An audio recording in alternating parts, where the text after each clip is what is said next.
नमस्कार दोस्तों, आज हमारी रामायण श्रृंखला का 19वां दिन है। सीताराम चरित अति पावन, मधुर सरस रस अति मन भावन। जाग बलिक जो कथा सुहाई, भरद्वाज मुनि बरहि सुनाई। करहु सोई संवाद बखानी, सुनहु सकल सज्जन सुख मानी। मुनि याज्ञवल्क्य जी जो सुहावनी तथा मुनि श्रेष्ठ भरद्वाज जी को सुनाई थी, उसी संवाद को मैं बखान कर सुनाऊंगा।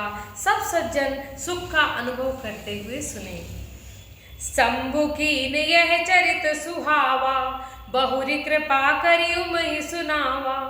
सोई शिव काकु भुसुंडी दीना, राम भगत अधिकारी चीना।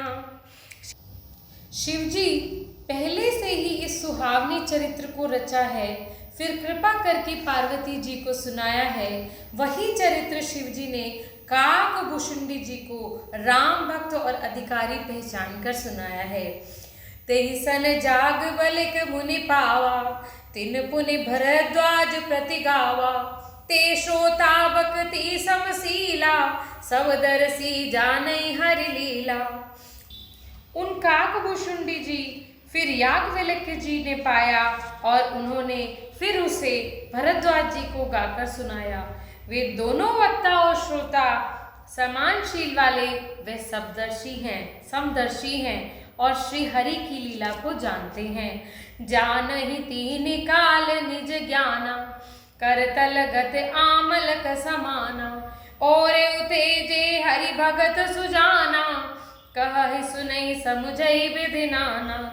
वे अपने ज्ञान से तीनों लोकों की बातों को हथेली पर रखे हुए आंवले के समान जानते हैं, और जो सुजान भगवान की लीलाओं को रहस्य को जानने वाले हरि भक्त हैं, वे इस चरित्र को नाना प्रकार से कहते और सुनते समझते हैं। मैं पुनि निज गुर सन सुनी, कथा सु कर खेत। समुझी नहीं तसी बालपन, तब अति रहु अचेत। सियावर रामचंद्र पदु जय शरणम।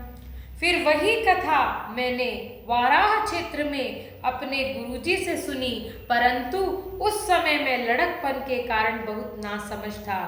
श्रोता बकता ज्ञान निधि, कथा राम के गूढ़। किमि समझो में जीव जड़, कलिमल ग्रसित विमूढ़। सियावर रामचंद्र पदु जय शरणम। शंकर हरिओम। जय जय सिया राम, जय सिया राम, जय जय सिया राम, जय सिया राम, जय जय सिया राम। श्री रामचंद्र जी की गूढ़ कथा वाले वक्ता को कहने वाले और श्रोता सुनने वाले दोनों ज्ञान के खजाने होते हैं। मैं कलयुग के पापों को ग्रसा हुआ महामूढ़ जड़ जीव भला उसको कैसे समझ सकता हूँ। तदपि कही गुरु बारहि बारा, समुझ परी कछुमति अनुसारा। भाषा बद्ध कर अभी मैं सोई, मोरे मन प्रबोध जई होई। तो भी गुरुजी ने जब बार बार कथा कही, तब बुद्धि के अनुसार कुछ समझ में आई। वही अब मेरे द्वारा भाषा में रची जाएगी, जिससे मेरे मन को संतोष होगा। कहने का अभिप्राय यह है कि राम नाम को सुनना उसी के भाग्य में लिखा हुआ होता है जो बहुत ऊंची बुद्धि वाले होते हैं। जस कछु बुद्धि विवेक बल मेरे, तस कहे ओहि हरि प्रिय प्रेरे।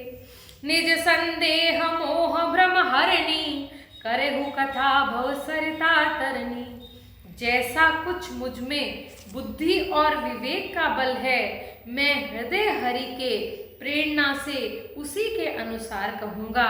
मैं अपने संदेह, अज्ञान और भ्रम को हरने वाली कथा को रचता हूँ, जो संसार रूपी नदी के पार करने के लिए नाव के समान है। बुध विश्राम सकल जल रंजनी, राम कथा कलि कलुष भंजनी, राम कथा कलि पनंग भरनी, पुनि विवेक पावक कहु अरनी।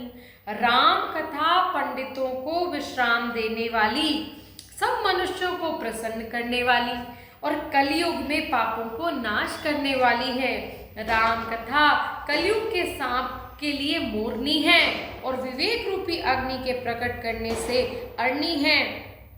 राम कथा कलि कामद गाई, सुजन सजीवन मूरि सुहाई। सोई वसुधा तल सुधा तरंजनी, भयभंजनी भ्रम भेक विभंजनी भुअंगिनी। राम कथा कलयुग में सब मनोरथों को पूर्ण करने वाली कामधेनु गाय के समान है। पृथ्वी पर यही अमृत की नदी है, जन्म मरण रूपी भय का नाश करने वाली है। असुर सेन सम नर कनिकंदनी, साधु विबद कुल हित गिर नंदनी। संत समाज पयोधि रमासी, विश्व भार भर अचल क्षमासी। यह राम कथा असुरों की सेना के समान नरक को नाश करने वाली है। साधु रूपी देवता के कुल का हित करने वाली पार्वती दुर्गा है। यह संत समाज रूपी क्षीर समुद्र के लिए लक्ष्मी जी के समान है और संपूर्ण विश्व का भार उठाने में अचल पृथ्वी के समान है। वाह वाह वाह, क्या राम कथा की क्या वर्णन किया गया है, जरूर सुने।